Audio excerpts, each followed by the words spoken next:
video, we're going to talk about 5 bad money habits that are keeping you poor. The truth is that everyone has the potential to become rich. However, certain people don't have a budget. They don't keep track of their money that are holding them back financially. If you currently possess any of these bad money habits, you need to replace them with the good ones that will take you closer to the financial goals. Stay tuned.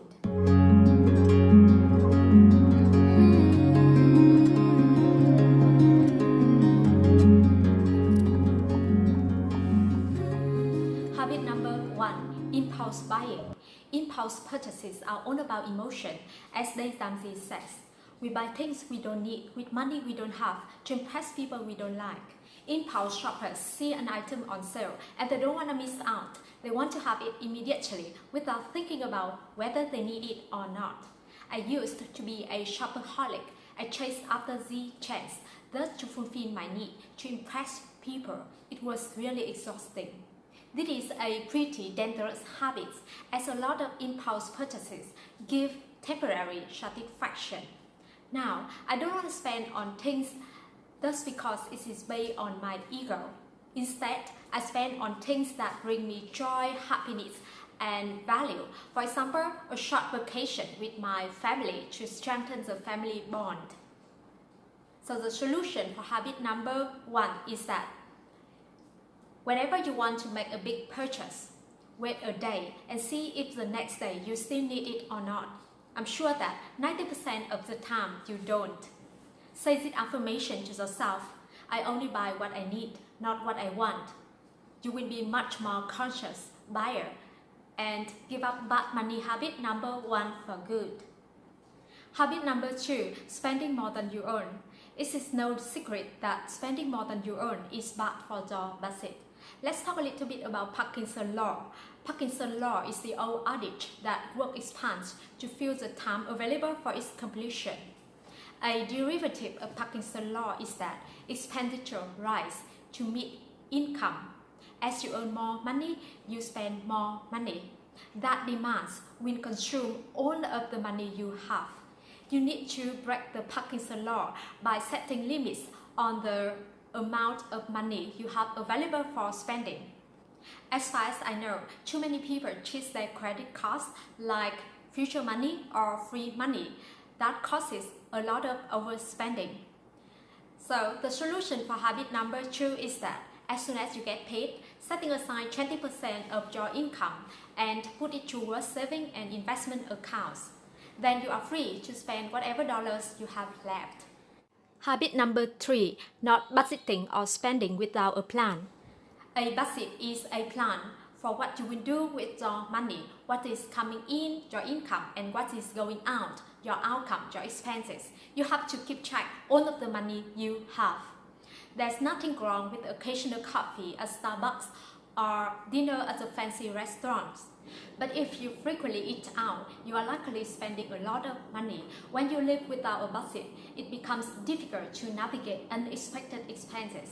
For example, mortgage is often the biggest budget eater. There should be less than 30% of your gross income. That includes the principal, interest, taxes, and insurance. But the good news is that evaluating your plan at least once a year and budgeting can help prevent this problem. Check out my next video, 50, 30, 20% portfolio rule. It's a handy rule of thumb for those who want to be good at budgeting. I will talk more about emergency funds, saving, needs, wants, and investments in stuff like that in that video. Do you think you put off investing for so long? It is habit number 4, waiting too long to start investing. When learning any skill, it is best to start down. Investing is no different. For those who think that it is too early to start investing, there are always going to be reasons why you can't. Not enough time, not enough money, not enough knowledge, not to be financially literate. For every second you wait to get in the game, you lose the greatest assets as an investor. Time is on your side as a long-term investor. And the power of the compound interest. The compound interest is that interest accrued earns interest on itself. I wish I knew more about real estate, stock markets, bonds, entrepreneurship when I was in high school. That way, I could have had additional years of experience. But nobody taught me about that. I was completely naive to the real world investing and financial modeling.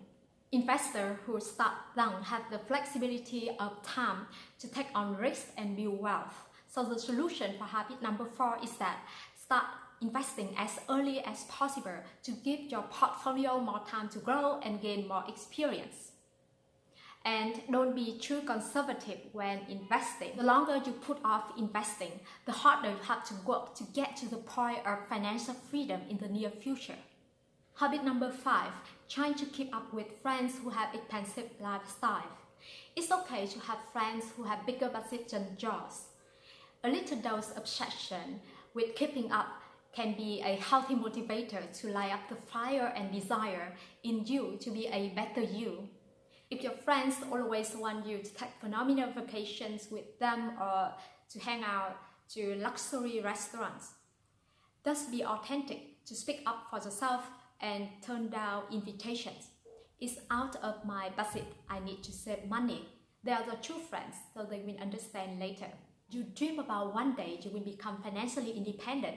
You need to stop caring for what everyone else thinks about you. I personally know someone who is usually posting cool photos of herself on Facebook. She shows glamorous lifestyle on social media. It's a big illusion. I did lend her some money. She doesn't have the cash to pay me back.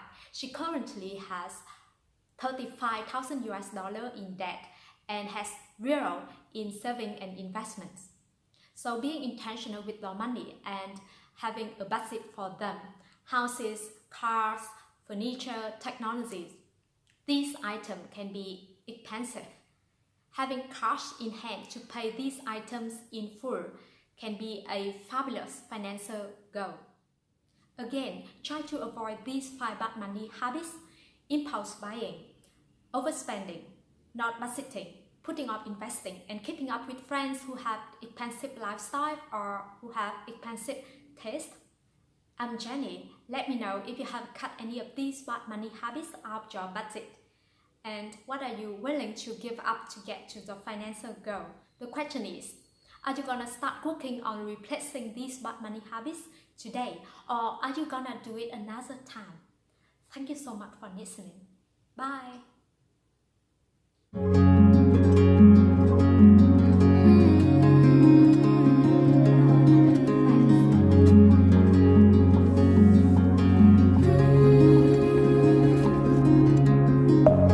Deep within, here we go, but somehow I'm caught in the middle. Is this the end before we've even begun?